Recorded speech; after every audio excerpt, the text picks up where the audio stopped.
बिस्मिल्लाहिर्रहमानिर्रहीम। अस्सलामु अलैकुम रहमतुल्लाहि व बरकातुहू। आज मैं आपको वजीफ़ा बताऊंगा किसी भी हाजत के लिए, किसी भी मुश्किल के लिए और ख़ास कर डिप्रेशन के लिए।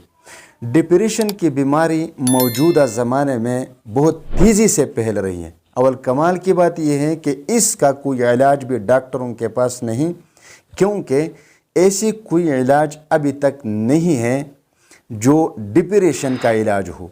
बस गोली दे देते हैं और थोड़े देर के लिए या कुछ दिनों के लिए आपकी वो बीमारी ठीक हो जाती है, लेकिन दोबारा ज़ोर पकड़ लेती है और जितना वक्त गुज़रता है तो ये बीमारी भी बढ़ती जाती है।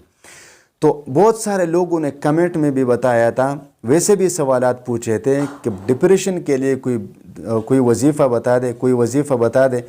तो आज मैं आपको डिप्रेशन के लिए आयतुल कुर्सी का वजीफ़ा बताऊंगा। सिर्फ़ और सिर्फ 3 दिन का वजीफ़ा है।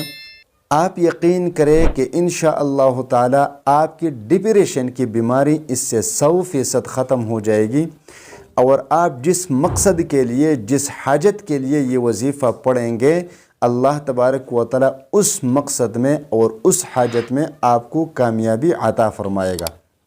वजीफ़ा इस तरह है कि आप 7 मरतबा दरूद शरीफ पढ़ें, फिर 170 मरतबा आयतुल कुर्सी पढ़ें, फिर 7 मरतबा दरूद शरीफ पढ़ें एक दिन, फिर दूसरे दिन और फिर तीसरे दिन। 3 दिन ये अमल करें लगातार। इंशाअल्लाह ताला आपकी डिप्रेशन की बीमारी भी ख़त्म हो जाएगी और आप जिस मकसद और जिस हाजत के लिए ये वजीफ़ा पढ़ेंगे, अल्लाह तबारक व तआला उसमें भी आपको कामयाबी अता फ़रमाएंगे।